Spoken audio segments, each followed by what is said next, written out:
Hello, welcome, आदाब, सत श्री अकाल, नमस्कार। आप सबका स्वागत है डिजिटल टू स्पोर्ट्स के इस मंच पर। Digital two sports channel two group और वन डिजिटल एंटरटेनमेंट का एक जॉइंट वेंचर है जो आपके सामने ला रहा है इस पूरे दौरे का आंखों देखा हाल। भारत बनाम दक्षिण अफ्रीका फ्रीडम टेस्ट श्रृंखला पहला 2 टेस्ट मैच समाप्त हो चुका है। सीरीज अब 1-1 पर बराबर पर है। तीसरा टेस्ट मैच 11 जनवरी से शुरू होगा और उसके बाद 3 एक दिवसीय मैच होंगे। आप हमें हर मंच पर पा सकते हैं, फेसबुक, यूट्यूब, ट्विटर और इंस्टाग्राम। आपको सिर्फ लाइक शेयर सब्सक्राइब करना और इस यूट्यूब चैनल का आप लाइक शेयर और सब्सक्राइब कीजिए और नोटिफिकेशन की घंटी दबाना ना भूले। और हमारे साथ आज हमारे 2 खास मित्र मौजूद हैं। सुधीर त्यागी जी दिल्ली से और थाने से हैं हमारे साथ निशात भाई वैद्य। निशात भाई, आप कब अरेस्ट हुए? आपको इतना दुख हुआ कि आप अंदर चले गए सीधा? नहीं, कौन से वाले थाने से वो भी बता देना। नहीं, ये मुंबई वाले थाने से। मुंबई का नहीं, आप थाना तो अलग शहर है, आप हमारे साथ मत जुड़िए। हम बहुत शरीफ लोग हैं भाई। नहीं, मैं मुंबई में हूँ, आप थाने में अलग शहर है वो। आप सिर्फ 4 किलोमीटर दूर है वैसे यहाँ से, सिर्फ 4 किलोमीटर दूर है यहाँ पे। पर अभी फिलहाल तो जैसे हमने देखा जोहानिसबर्ग और प्रिटोरिया का जैसे है वैसे ही हमने देखा वही अंतर हुआ भारत के लिए। और जो रिजल्ट उन्हें प्रिटोरिया में मिला सेंचुरियन के मैदान में, वही जोहानिसबर्ग में नहीं मिला। और जहाँ पे जो साउथ अफ्रीका ने कमबैक की है डीन एल्गर के बदौलत, और बात इतनी नहीं हुई उनकी, मगर डीन एल्गर ने उनका जिक्र जरूर किया। कगिसो रबाडा ने जो गेंदबाजी की थी दूसरे पारी में और उन्हें कमबैक करने का मौका दिया साउथ अफ्रीका को, लाजवाब था वो स्पेल। तो उसी के बदौलत साउथ अफ्रीका अभी सीरीज में वापस आई है, पहली बार जोहानिसबर्ग में भारत को हरा के। और यही अभी बहुत अच्छा सेटअप है तीसरे टेस्ट मैच के लिए जो केप टाउन में खेला जाएगा। बिल्कुल, निशात ने सही कहा सुधीर जी कि कगिसो रबाडा का जो स्पेल था एकदम लाजवाब था। पर डीन एल्गर ने एक बात बताई कि उन्हें किसी ने छेड़ा जी। ये कौन महानुभाव हो सकता है जिसने सोए हुए शेर को जगाया और मजबूर किया उन पे आक्रमण करने के लिए? देखिए साहब, सच मायने में देखें तो बहुत से ऐसे हैं। भारतीय टीम की अगर विषय में बात करें तो भारतीय टीम में भी एग्जिस्ट करते हैं आज भी जो उन्हें छेड़ सकते हैं। क्योंकि भाई आपको याद होगा पिछले जो टेस्ट सीरीज हुई थी उसमें भी वो मौजूद थे और इस टेस्ट सीरीज में भी वो मौजूद थे। मैं नाम तो नहीं लेना चाहूंगा, लेकिन आपने जिस तरह से छेड़ने वाली बात कही, मुझे जब उनकी आपको याद होगा मैन ऑफ द मैच जब उनको दिया जा रहा था, तब उन्होंने एक बहुत ही बेहतरीन बात कही जो एक जेन्युइन क्रिकेटर ही कह सकता है। वो ये कि हमने अच्छा खेला, लेकिन हमने क्या किया, हम बैक टू द बेसिक्स चले गए। हारने के बाद हम बैक टू द बेसिक्स गए और हमने जो बेसिक क्रिकेट है सिर्फ उसको फॉलो किया। नो शोशेबाजी, no right left, no nothing else, सिर्फ बेसिक क्रिकेट। और क्रिकेट बेसिक वही है कि आपको आउट नहीं होना है अगर आप बल्लेबाजी कर रहे हैं, और अगर आप गेंदबाजी कर रहे हैं तो आपको अनुशासन को नहीं छोड़ना है। आप चाहे अंगिडी की बात कर लीजिए, चाहे आप कगिसो रबाडा की बात कर लीजिए, यंसन की बात कर लीजिए, ऑर्लिवर की बात कर लीजिए, वो बहुत से लोगों ने एक और भी थ्योरी दी है, उसके विषय में भी आऊंगा। लेकिन उन्होंने क्या किया, सिर्फ और सिर्फ फोकस होकर स्टंप्स में गेंदबाजी की। उन्होंने क्या किया, थोड़ी सी वेरिएशन डाल दी, राइट। कुछ लोग कह रहे हैं कि साहब जो हाइट थी गेंदबाजों की उससे बहुत अंतर पड़ा, उससे 15 या 20 इंच इतने इंच का उछाल ज्यादा मिला। तो भाई साहब बल्लेबाजी आप कर क्यों रहे, फिर छोड़ दीजिए, साइड में बैठ जाइए कि लंबे बल्ले गेंदबाजों को नहीं खेलूंगा, मुझे नहीं आता या मुझे नहीं करना, ये दिस इज रिडिकुलस। बल्कि मैं ये कहूंगा कि अगर गेंद अच्छे टप्पे के साथ आ रही है, बाउंस के साथ आ रही है, तो किसी भी एक टैलेंटेड बैट्समैन के लिए ये और बेहतर वाली बात है कि उसको खेलना और आसान हो जाएगा, वो मुश्किल नहीं होगा बाउंस के साथ। आज के समय में आप किसी भी बल्लेबाज को उठा के देख लीजिए, ऐसा नहीं है कि उसको कट करना, पुल करना नहीं आता है, सबको आता है। तो फिर क्या दिक्कत है? बाउंस नहीं, आपको फोकस चाहिए, आपको क्रिकेट के बेसिक्स को फॉलो करना है, आपको क्रिकेट सेंस को जो है उसको फॉलो करना है। आप अगर एक अच्छा, आपको बीच में देखिए, अगर हम सेकंड इनिंग की बात कर ले, वहां पर 100 रन की साझेदारी मिली, राइट। आपने क्या किया? कुछ नहीं। 262, यू रियली थिंक 262 रन पर आप मैच जीत सकते हैं दक्षिण अफ्रीका में? जी नहीं, ऐसा मुमकिन नहीं है। उसके बाद फिर हम जो गेंदबाजी के उसको देख लें पूरे, आप किस तरीके से किसको कब लगा रहे हैं कुछ अता पता नहीं है। राहुल भाई की एक बात से मैं पूरी तरह सहमत हूं कि चलिए हाँ गेंद गीली होगी तो शायद स्पिनर को पकड़ने में मुश्किल होगी, बावजूद इस बात के कि वो तारीफ कर रहे हैं कि हाँ नहीं अश्विन ने बहुत अच्छी गेंदबाजी करी। तो फिर अगर अच्छी गेंदबाजी करी तो उनका सही तरीके से इस्तेमाल क्यों नहीं हुआ? अगर अच्छी गेंदबाजी करी तो उनको ठीक से फील्ड क्यों नहीं मिली? बहुत से ऐसे, अगर मैच का आप पोस्टमार्टम करें तो सिर्फ 1 या 2 पॉइंट नहीं है, सिर्फ आप क्रिकेट को ध्यान, बस ये याद रखिए कि क्रिकेट ने हमें क्या सिखाया है, क्या हमने उसको फॉलो किया है? अगर नहीं, जवाब आपके सामने है। और आपके इसी बात पर मैं वापस लौटना चाहूंगा, बैक टू बेसिक्स। पहली पारी में डीन एल्गर काफी वक्त तक रन नहीं बना रहे थे। आप और हम साथ में थे, निशाद और मैं भी साथ में थे। काफी वक्त तक, करीबन 1-1.5 घंटा उसने अपने बल्ले से दूसरे दिन जब बल्लेबाजी करने आया, रन ही नहीं बनाया उसने। पर उसने वो दबाव अपने ऊपर आने नहीं दिया। और हमने देखा विपरीत में, हम देखे कि चेतेश्वर पुजारा ने पहली पारी में जो दबाव बनाया, रन लेने की कोशिश भी नहीं कर रहे थे। वो तो मतलब डीन एल्गर बीट हो रहे थे, वो किसी तरह वो जो पहली पारी में भी अपने शरीर पे उन्होंने बॉल खाया और उसके बाद बल्लेबाजी की। पर एक बात है कि वो आई थिंक वो पहली पारी जो थी, वो दोनों में एक बहुत बड़ा अंतर था। जिस तरह से उनके लोअर ऑर्डर ने भी जो कमिटमेंट दिखाया, मार्को यानसन और केशव महाराज ने, वो जो साझेदारी थी, वो बहुत बड़ी साझेदारी नहीं थी और ये छोटा उतना बड़ा स्कोर वाला मैच नहीं था। वो जो साझेदारी थी वो दिखाता था कि वो तैयार है लड़ने के लिए। आप उसे कॉन्ट्रास्ट कीजिए, जब हमारे लोअर ऑर्डर बल्लेबाज आए, शमी ने एक ऐसे इस तरह से शॉट मारा, बुमराह पता नहीं क्या हो रहा था उनके साथ, उन्होंने भी मतलब हर बॉल पे शॉट मार के आउट होने की कोशिश कर रहे थे। आई थिंक ये जो डिफरेंस है दोनों टीमों में, ये कमिटमेंट जो था, मतलब एज मैं नहीं कह रहा हूँ कि मतलब नहीं था भारतीय टीम में, मतलब पहले जो टेस्ट मैच में जो हार थी, मेरे ख्याल से दक्षिण अफ्रीका को बहुत ज्यादा चुभी। देखिए, वो तो एक अलग बात थी कि भी बिल्कुल वहां पर उन्होंने कुछ गलतियां करी, उसका खामियाजा उन्होंने भुगता, लेकिन उन्होंने उससे सीख ली। और दूसरे टेस्ट मैच में जो प्योर क्रिकेट होता है, जो बेसिक से, जो ए से लेके जी तक जो सिखाया गया है, आप चंद्रेश क्रिकेट खेले हैं, निशाद आपको भी पता है, आप भी अच्छे लेवल पे खेले हैं, तो हमारे जो कोचेस हमें सिखाते थे, हमें सिर्फ वही, और मैं क्रिकेट की बात नहीं कर रहा हूँ, लाइफ के किसी भी हिस्से की बात करता हूँ, गलतियों से सीख लेनी चाहिए। मुझे जो महसूस हुआ, जो हो सकता है कि शायद मैं गलत भी हूं, पर मैं अपनी जो सोच है मैं बिल्कुल आपके समक्ष रख रहा हूं कि आपने बिल्कुल सही जिक्र किया। ऋषभ पंत जिस तरह से आउट हुए, वो भारत के लिए एक बहुत बुरी खबर थी उस समय। अगर वही जो आपको याद होगा, जब हम कमेंट्री में भी जिक्र कर रहे थे कि 250 चुनौतीपूर्ण 300 रन जो है वो आपको एक कंफर्ट लेवल देगा, लेकिन वो चुनौती शायद भारतीय बल्लेबाज वो सोच ही नहीं रहे थे। वो सोच रहे थे यहाँ भी 220 पे हम खेल जाएंगे, ऐसा नहीं होता हर मैच में। उसके बाद जसप्रीत बुमराह, मुझे उनकी बल्लेबाजी नहीं, गेंदबाजी में भी थोड़ा सा अंतर दिखाई दिया। वो कुछ शायद जब से उपकप्तान बने हैं, मुझे लगा है कि जो भारतीय टीम का एक शायद मीडिया या सब लोग थोड़ा सा एक जरूरत से ज्यादा हुआ एक बना देते हैं, वो भी क्योंकि आफ्टर है तो इंसान ही, थोड़ा बहुत मुझे लगा कि वहां भी कहीं कुछ गड़बड़ थी। नहीं तो जसप्रीत बुमराह इस तरह के व्यक्ति हैं ही नहीं। आप देखिए उनको जैनसन ने किस तरीके से ट्रैप करके आउट किया, लगातार वो शॉर्ट ऑफ डिलीवरी ला रहे हैं, वो एक ही स्ट्रोक लगा रहे हैं। आप याद कर रहे हैं कि हाँ मैंने वो छक्का मारा तो शायद मैं बहुत, नहीं, ऐसा नहीं होता। ये क्रिकेट है, ये क्रिकेट है, और गेम जो है वो किसी भी एक व्यक्ति से बहुत बड़ा है। अच्छे से अच्छे खिलाड़ी को लेवल में ला दिया है इस खेल ने, सो गेम से ऊपर आप नहीं हो सकते। आपको हर कोच ने समझाया होगा, हमें भी वही समझाया, और हम देखते भी हैं जो लेवल है उसको ठीक स्तर पर रखना पड़ता है आपको। अगर वो रखेंगे तो आप आगे जा सकते हैं। गलतियों से सीखें, सबसे बेहतरीन चीज वही। और मैं वही चाहूंगा कि मतलब ऑब्वियसली सारे अनुभवी खिलाड़ी हैं, स्टार हैं, सबने इतना बड़ा क्रिकेट खेल लिया है, जो गलतियां की हैं उससे सीख के अगले मुकाबले में जाएं। शायद ये आपसे सवाल था मेरा कि ऋषभ पंत इस टेस्ट मैच में कैच छोड़ा, वो 40-50 रन की ईगन पीटरसन का बन गया एक्स्ट्रा। बल्लेबाजी में वो अगर समझदारी से बल्लेबाजी करते हैं तो 40-50 रन अगर बनाते, तो ये जो 100 रन का जो फासला है, मैं ये नहीं कह रहा हूं कि उनकी वजह से टेस्ट मैच हारे, कितना बड़ा मतलब उन पर उनसे बात करना होगा, क्योंकि राहुल द्रविड़ ने खुद ने कहा कि उनसे बात करेंगे, और हम तीसरे टेस्ट मैच के बारे में बात भी करेंगे, बट राहुल द्रविड़ ने कहा उनसे बात करेंगे शॉट सिलेक्शन को। कोई ये नहीं कह रहा कि आप शॉट ना मारें, अब परिस्थिति को तो देखें।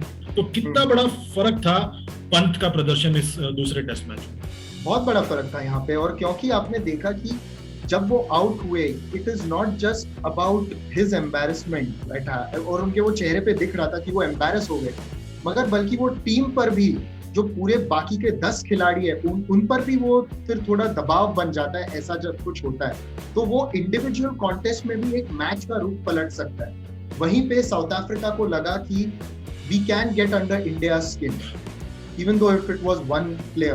तो वो जब होता है तो साउथ अफ्रीका का जो मनोबल है वो बढ़ जाता है। उस हिसाब से जरूर यहाँ पे उन्हें लगा होगा। आप वही बात कर लीजिए, जब ऑस्ट्रेलिया में भारत जीती थी और जैसे टिम पेन अश्विन से बात कर रहे थे, we'll see you at the Gabba mate, और तभी भारत को लगा कि हम जैसे खेल रहे हैं इन्हें वो हैंडल नहीं हो रहा है, और इसके वजह से भारत का ही मनोबल बढ़ रहा था। 2018 की आप बात करें, जब ऋषभ पंत को फिर टिम पेन ही बात कर रहे थे, तभी भी भारत को लगा कि they can't handle what we are doing.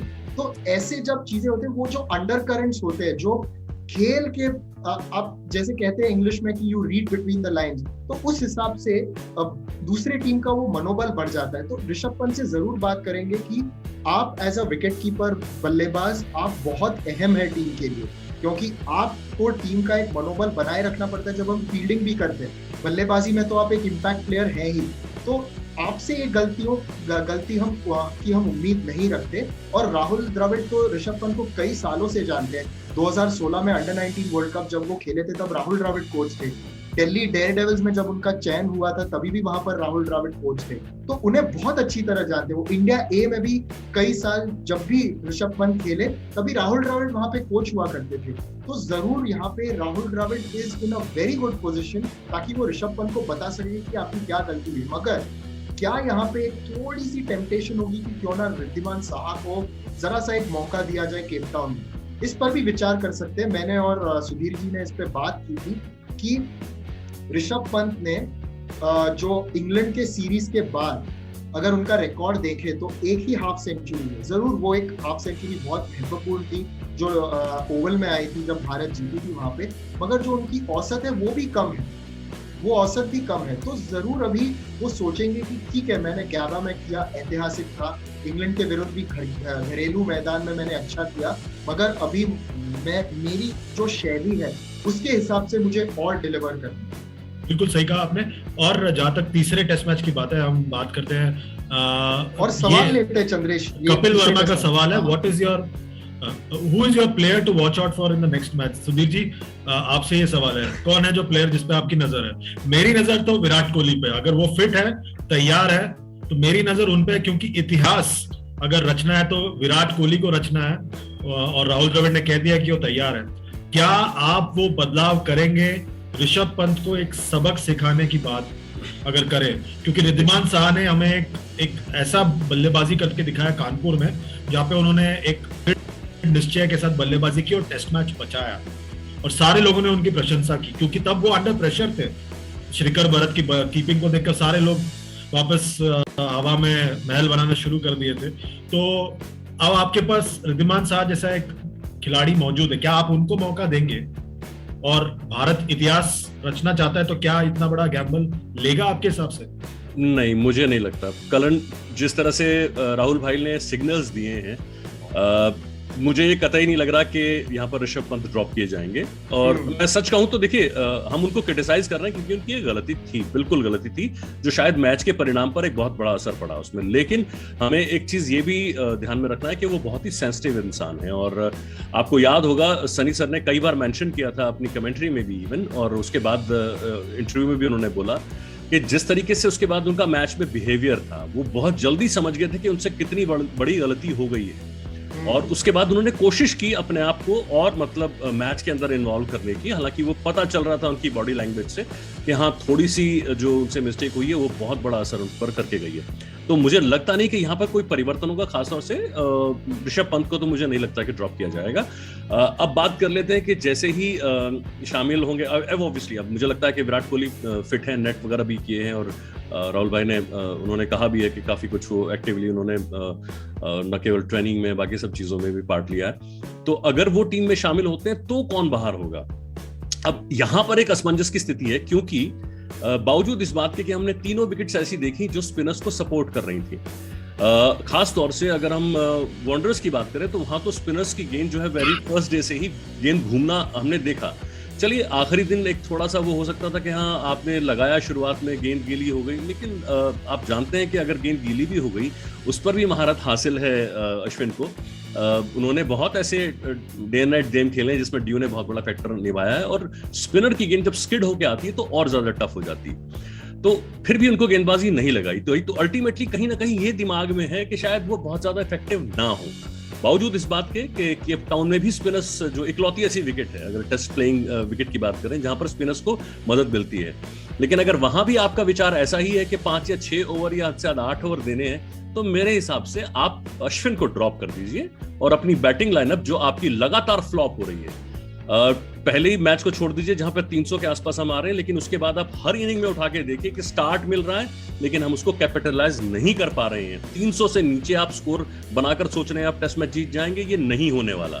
Sorry मैं आपको काट रहा हूँ, पहले टेस्ट मैच में भी 272 पर 3 था और अगले दिन सुबह 327 और जी, बट 300 का आंकड़ा हमने छुआ, वो एक साइकोलॉजिकल बैरियर है जो आपको हासिल करना पड़ेगा। 300 से कम पर आप 1-2 मैच जीत सकते हैं एक एक्सेप्शनल के तौर पर, लेकिन अगर आप चाहते हैं कि जेन्युइनली आपको डोमिनेट करना है तो आपको, और आपकी बल्लेबाजी जिसके विषय में मतलब पूरा विश्व बात करता है, दम भरते हैं सब लोग, तो आपको बल्लेबाजी पर ही कुछ खास कॉन्सेंट्रेट करना पड़ेगा। अब अगर मतलब आप एक ऐसे खिलाड़ी पर उसको तवज्जो ही नहीं दे रहे कि हाँ वो विकेट निकाल ले तो भी वैसा, ना निकाल ले तो भी वैसा, तो फिर मेरे ख्याल से उसको ड्रॉप कीजिए। अपनी जो आपकी 4 मेन स्ट्रीम गेंदबाजी है, इसमें अगर आप चाहें, अगर आपको मुनासिब लगे तो डेफिनेटली सिराज को ड्रॉप किया जा सकता है, क्योंकि मुझे नहीं लग रहा कि वो फुली फिट है। उमेश यादव को आप ला सकते हैं, ईशांत शर्मा, अगर आपको वो थ्योरी भी अच्छी लग रही है कि चलिए हाइट वाले गेंदबाज ज्यादा बाउंस ले लेंगे तो आप ईशांत को ले लीजिए।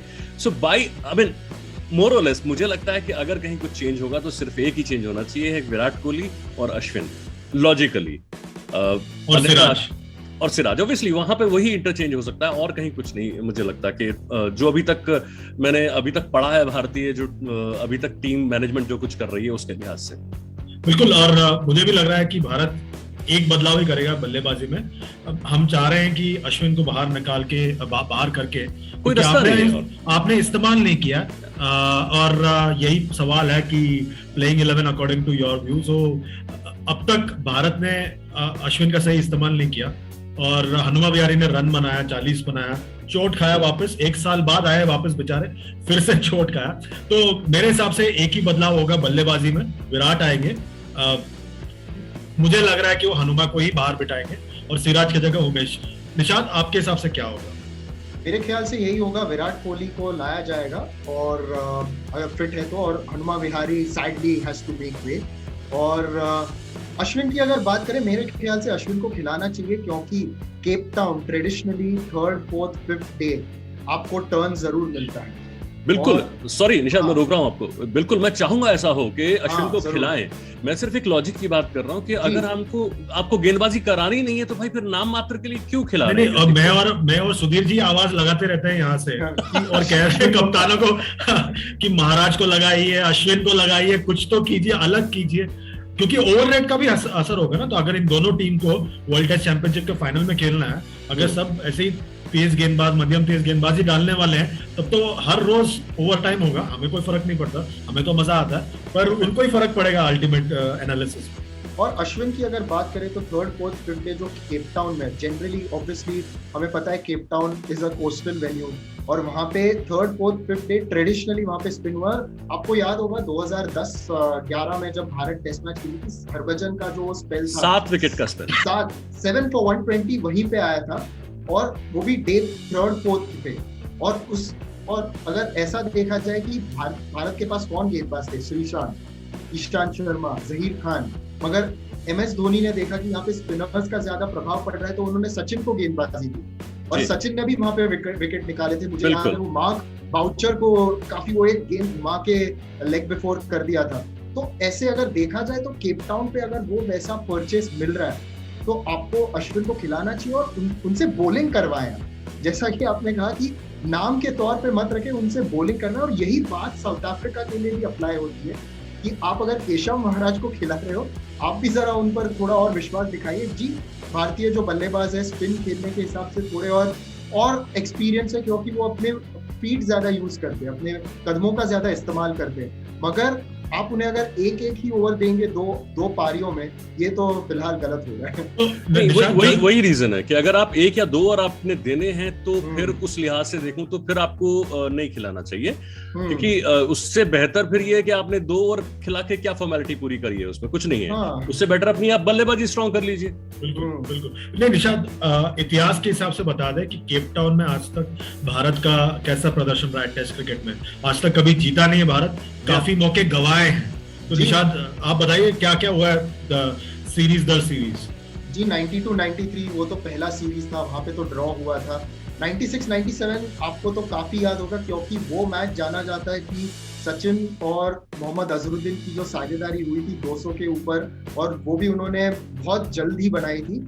और एक अच्छी बात उसकी थी कि नेल्सन मंडेला जो तभी के प्रेसिडेंट हुआ करते थे, वो आए थे तभी वो मैच देखने, और तभी उन्होंने वो साझेदारी की थी, पर भारत वो मैच हारा था।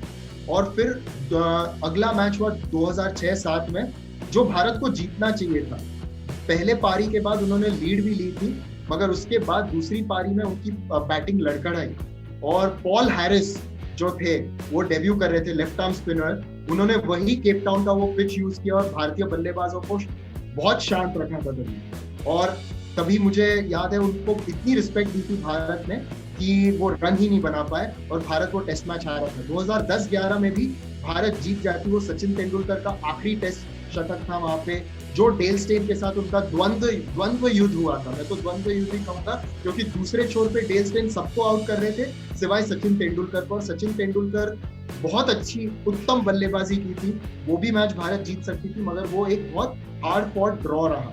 और पिछली बार की अगर बात करें 2018 में जसप्रीत बुमराह का डेब्यू था।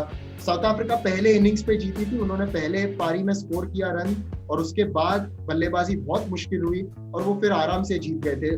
चौथे पारी में भारत चेस कर सकती थी, मगर नहीं किया उन्होंने, और वही जो एक मिस्ड अपॉर्चुनिटी था केप टाउन में, हमने 3 मिस्ड अपॉर्चुनिटी देखे भारत की। क्या इस बार सुधीर जी कर पाएगा भारत? क्या वो पड़ाव पार कर पाएगा? एक आई थिंक एक तौर पर एक मानसिक पड़ाव भी है। जी हाँ, देखिए कई बातें हैं जिनको हमें कंसीडर करना चाहिए कि भारतीय टीम को जब जब ऐसे झटके लगते हैं, करारे झटके लगते हैं, तो पलट के बड़ा अच्छा आती है।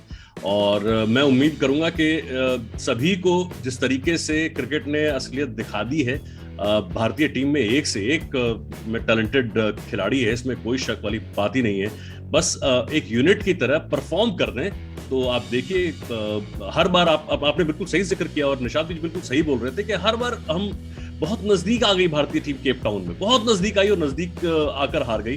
स्पिनर्स विदेश में जब भारतीय बल्लेबाज खेलते हैं थोड़े से परेशान हो जाते हैं, और जैसा कि अभी बात कर रहे थे तो वो जो स्पेल था उसमें 30 ओवर में 29 रन दिए थे पॉल हैरिस ने। तो आप अंदाजा लगा लीजिए कि उस वक्त क्या गजब की गेंदबाजी हुई थी। तो ऐसा ही कुछ विश्वास भारतीय जो मैनेजमेंट है उसको भी रखना पड़ेगा अपने जो गेंदबाज हैं उनके ऊपर। तो वेल डेफिनेटली मुझे कोई शक नहीं है चंद्रेश भाई इसमें कि भारतीय टीम यहाँ पर बहुत बेहतरीन प्रदर्शन नहीं कर सकती। भारत के पास ऐसे बल्लेबाज हैं, देखिए मिडिल ऑर्डर थोड़ा फ्लॉप चल रहा था, वहां से रन आने शुरू हो गए हैं, ओपनिंग जो है वो भी बहुत अच्छी चल रही थी, और मुझे लगता है कि इस मैच में डेफिनेटली कमर कस के उतरेंगे मयंक और भारतीय। अभी जो खैर फिलहाल अगर वापस आ गए कोहली तो उप कप्तान कह लीजिए उन्हें, या जो भी लगाइए फिलहाल केएल राहुल, मुझे उम्मीद है वो भी बहुत बढ़िया बल्लेबाजी करेंगे। निश्चित रूप से कप्तानी का थोड़ा सा एक दबाव शायद हो उन पे, गॉड नोस, बट अभी मुझे लगता है कि नहीं, वो एक अच्छा प्रदर्शन करेंगे। अगर ऊपर से रन आने शुरू हुए, मिडिल ऑर्डर में आपके पास है विराट कोहली आ जाएंगे, तो डेफिनेटली हम 300 साढ़े 300 का आंकड़ा अगर पार करते हैं, 400 का आंकड़ा पार करते हैं, पहले टॉस जीत के बल्लेबाजी करते हैं,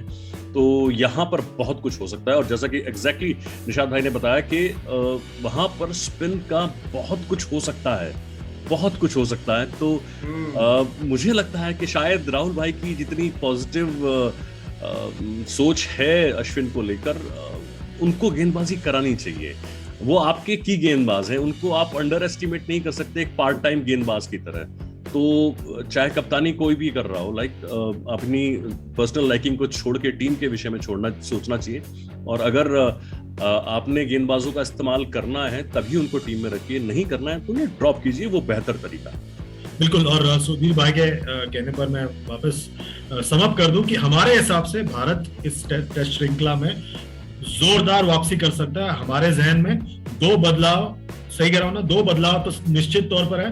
विराट कोहली वापस आएंगे, हमें पता है कि हनुमा विहारी की जगह आएंगे, पर हनुमा विहारी के लिए हम सब के दिल में थोड़ी प्रेम है, तो हम चाहते हैं कि बेचारे को थोड़ा एक और मौका मिल जाए, पर होगा नहीं।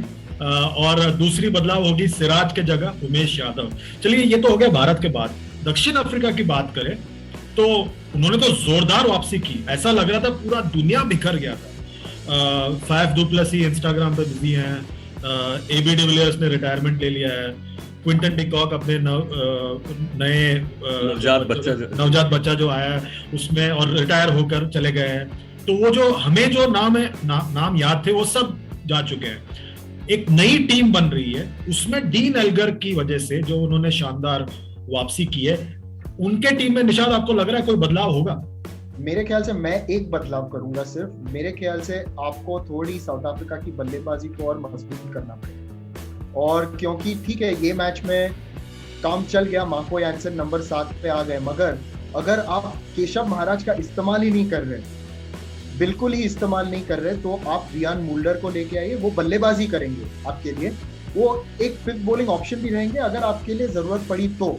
मगर आप अगर स्पिन की बात करें तो एडन मार्करम है जो स्पिन वनडे क्रिकेट में काफी स्पिन बॉलिंग करते हैं, तो आप उनका इस्तेमाल कीजिए। अगर आपको थोड़ी स्पिन गेंदबाजी करनी है और आपको महाराज को ज्यादा गेंदबाजी नहीं देनी है और आपको बल्लेबाजी चाहिए, तो मेरे ख्याल से शायद एक रियान मुल्डर ऐसे खिलाड़ी है जो आ सकते हैं मेरे ख्याल से, क्योंकि I think South Africa must keep up their batting if for this test match. और सही बात बता रहे हैं एडन मार्करम के बारे में, क्योंकि इंडिया ने मोइन अली को सुपरस्टार बना दिया था गेंदबाजी में। आज जो मोइन अली का जो टेस्ट रिकॉर्ड है, जिसके बदौलत आज वो एलिस्टर कुक के साथ तू में लगे हुए हैं उसमें बहुत बड़ा किरदार भारत के इसी मध्यक्रम ने निभाया था। क्यों सुधीर?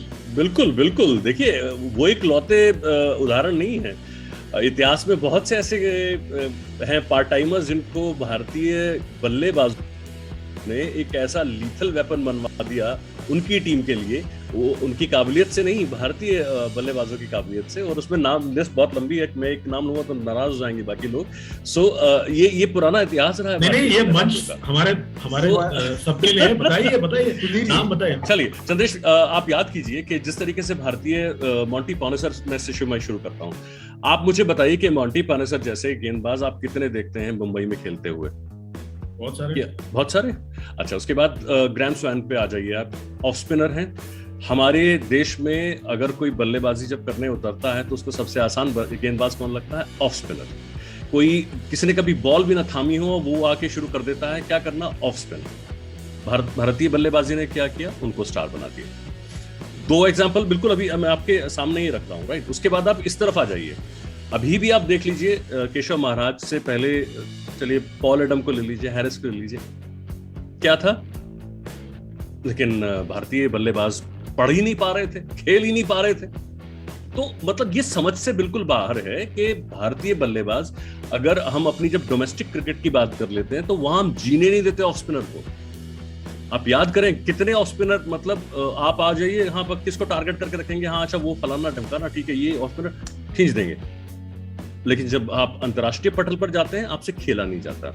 ऐसे ही मैंने अभी ये 2 आपको इंग्लैंड के गिनाए, अब ऑस्ट्रेलिया में आ जाइए, वहां पे आप याद करके देख लीजिए, वहां पर भी यही हाल है। भारतीय टीम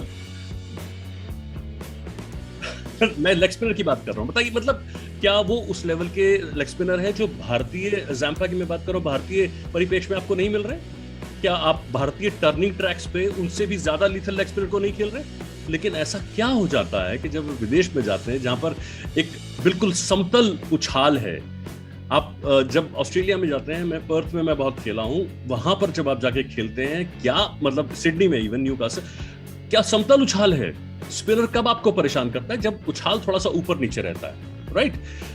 आप इंडिया में उनको इतना अच्छा खेल लेते हैं, विदेश में जाके आप उनके सामने नतमस्तक हो जाते हैं। क्यों नतमस्तक होते हैं भाई साहब? क्या दिक्कत हो जाती है विदेशों में जाकर, जबकि वहां तो खेलना और भी ज्यादा आसान है। तो ये हमारे जो बल्लेबाजों की एक खूबी है विदेशों में जाकर, खास तौर से ये कई बार कमेंट सुनने को मिले कि यार तुम खेल ले तो तुम्हारी जो नेशनल टीम है वो क्यों नहीं खेल पाती है? हमारे जूनियर्स, यार तुम्हारे जूनियर्स इतने अच्छे खेलते हैं, तुम्हारे जो अकेडमी के बच्चे हैं वो इतने अच्छा के यहाँ पे मतलब सबकी धुएं उड़ा देते हैं, जब तुम्हारी नेशनल टीम आती है तो हार जाती है। क्या वजह है? बहुत टाइम सुना हमने ये चीजें। जब इवन वो जो मंकी एक कांड हुआ था हरभजन वाला, तब हम सिडनी में ही थे, हम वहां टूर्नामेंट जीत रहे थे, सेमीफाइनल में पहुंच गए थे, सबको रगड़ दिया था हमने बुरी तरीके से, और वहीं भारतीय टीम स्ट्रगल कर रही थी। वहां पर सवाल उठे थे कि ऐसा क्या है, हमने वहां प्रीमियर डिवीजन की टीमों को हराया था चंद्रेश। तो ये कुछ समस्या माइकल क्लार्क ने मैच जीता है। बताइए, वो एक लेफ्ट आर्म गेंदबाजी करने के लिए आ गए और भारतीय टीम के बल्लेबाज ऐसे खेल रहे थे जैसे कि जिंदगी में कभी उन्होंने बाएं हाथ का बल्लेबाज खेला ही ना हो, गेंदबाज खेला ही ना हो। ये कुछ चीजें ऐसी हैं जो कई बार मतलब समझ से परे हैं। ऐसा लगता है कि यार ये अचानक ऐसा क्या हुआ जो मतलब हमारी क्रिकेट नॉलेज से बिल्कुल बाहर है, या हम समझ नहीं पा रहे हैं कि भाई आप अगर इंडिया के लिए सेलेक्ट हुए, that means you are the best. करोड़ों लोग खेलते हैं, आप सबसे बढ़िया हो, बेहतरीन हो, तभी आपको टीम में लिया गया है। और वहां पर अगर परफॉर्मेंस इस तरह की रहती है तो दिल बहुत दुखता है, और दिल उससे ज्यादा और दुखता है जब लोग सवाल उठाते हैं कि भाई ये बच्चे जो आपके यहाँ से आए हैं वो इतना अच्छा खेल रहे हैं, तो फिर जो आपकी नेशनल टीम है वो इतना अच्छा क्यों नहीं खेल रही? ये दिल को ज्यादा दुखाता है। बिल्कुल। और सुधीर जी भी शायद मानते हैं कि दक्षिण अफ्रीका में भले ही निशाद, मैं और आप चाहते हो कि केशव महाराज का अगर इस्तेमाल ही नहीं करना तो आप उसे खिलाए ना। और ये एक थ्योरी है कि अगर इसके अलावा मुझे ऐसा कोई बदलाव नजर नहीं आता दक्षिण अफ्रीका। नहीं, मुझे नहीं लगता कि उनकी टीम में कोई असल में एक दिक्कत और भी है, उनके पास फिलहाल ऑप्शंस नहीं है। ये एक सबसे बड़ी दिक्कत है। हमारे पास भारतीय टीम के पास ऑप्शंस हैं, लेकिन उनके पास ऑप्शंस ही नहीं है, तो वो चाहकर भी बदलाव नहीं कर सकते। ये एक सबसे बड़ी दिक्कत। बायो बबल का भी चक्कर हो जाता है फिर, वो भी है, क्योंकि अगर 21 प्लेयर में आपके पास वो खिलाड़ी नहीं है जो आपको चाहिए, और वहां पे अभी डोमेस्टिक फर्स्ट क्लास टूर्नामेंट भी नहीं हो रहा, तो सारा कुछ जो है एक साथ, इस सब के बावजूद ये सीरीज हो रहा है, ये बड़ी बात है।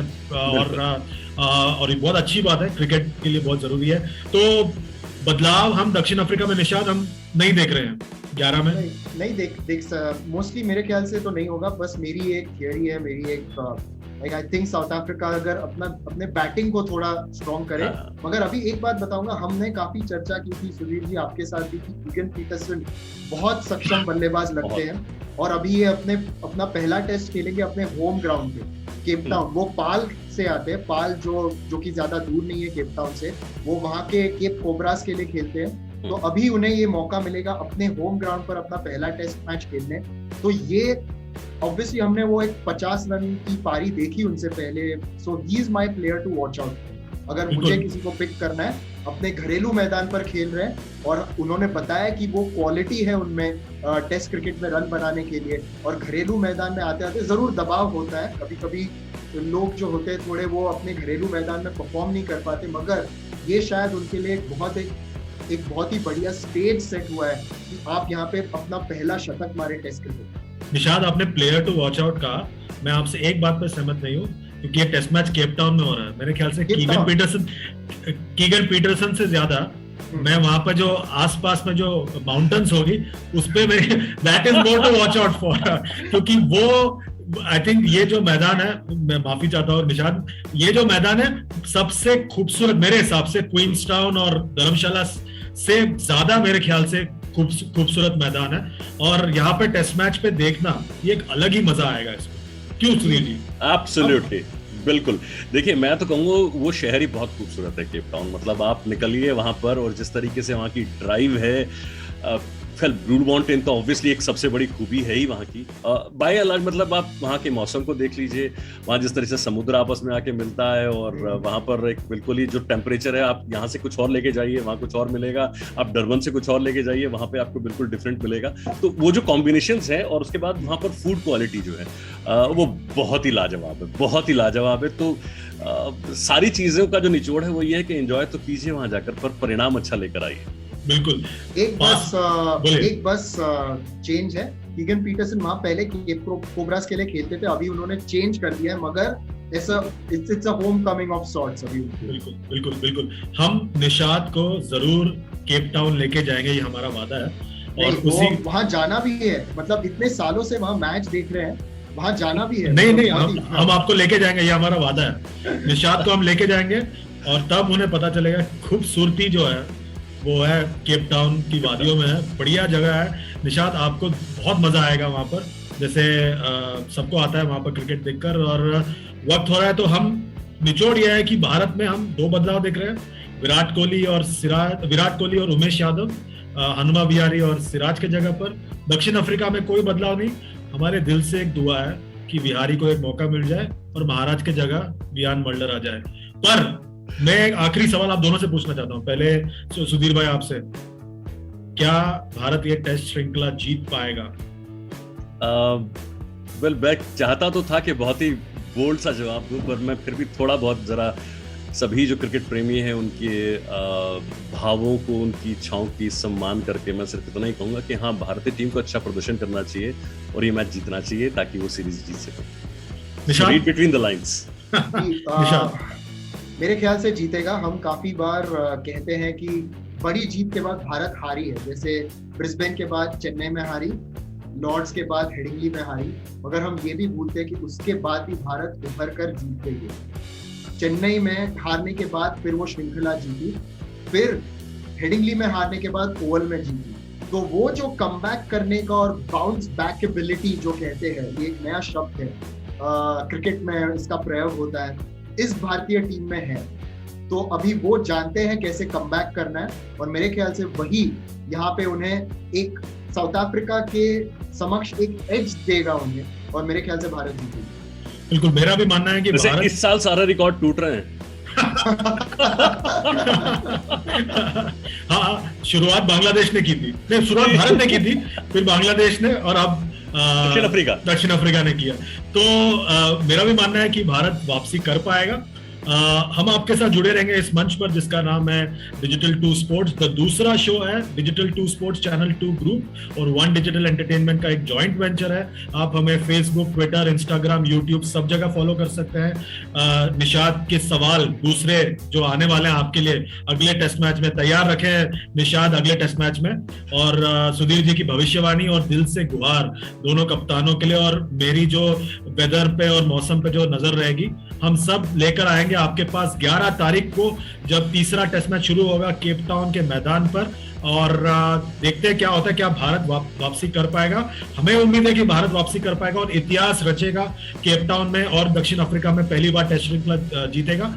तब तक के लिए हमें दीजिए इजाजत। हम आपके साथ में आएंगे 11 जनवरी को। तब तक के लिए इजाजत, अलविदा दोस्तों, और तब मुलाकात होगी। Goodbye, God bless, good night, और प्लीज कोविड प्रोटोकॉल्स को फॉलो कीजिए।